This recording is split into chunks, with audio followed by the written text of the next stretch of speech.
جس مقام پہ ہم پہنچ گئے اب تو شیطان بھی ہم سے پناہ مانگتا ہوگا۔ رشوت کے مال سے گھر بنایا، اوپر لکھ دیا ھذا من فضل ربی، یہ میرے رب کا فضل ہے۔ شیطان کہتا ہوگا یہ تو میرے بھی استاد نکلے، میرے سے بھی فراڈ کر لیا انہوں نے، یہ سارے گر میں نے سکھائے ان کو، گناہ اور بدکاری، رشوت، حرام خوری، ناجائز فروشی، ذخیرہ اندوزی، یہ سب کچھ میں نے سکھایا، اور یہ سارا پیسہ جو بنا ہے یہ میری محنتوں کا نتیجہ ہے۔ تو اوپر اس نے میرے سے بھی فراڈ کر دیا، لکھ دیا ھذا من فضل ربی، یہ میرے رب کا فضل ہے۔ یہ رب کا فضل نہیں ہے، لکھنے سے نہیں ہوگا، اس کا حساب دینا پڑے گا۔ ثم لتسألن یومئذ عن النعیم، اس دن ایک ایک نعمت کے بارے میں پوچھا جائے گا۔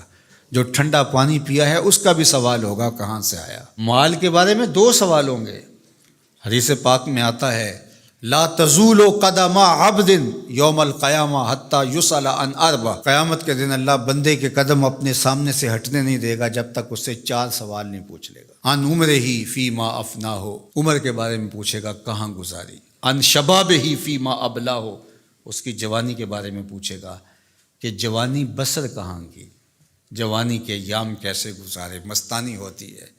اللہ اکبر، تیری وہ مست جوانی چوکوں چوراہوں میں گزری یا تہجد کے سجدوں میں گزری؟ اور مال کے بارے میں 2 سوال ہیں، وہ کیا؟ مال کمایا کہاں سے اور مال خرچ کہاں کیا؟ اور چوتھا سوال علم کے حوالے سے ہوگا کہ اس پر عمل کہاں تک کیا۔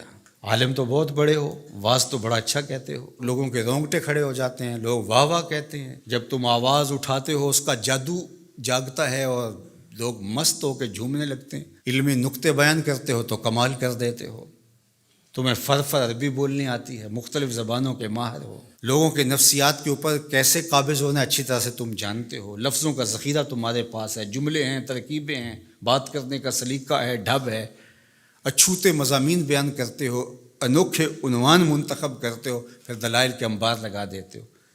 یہ سب کچھ داد سمیٹنے کے لیے تھا یا عمل بھی تھا اس پہ؟ قیامت کے دن پوچھا جائے گا کہ جو علم سیکھا تھا اس پر عمل کہاں تک کیا۔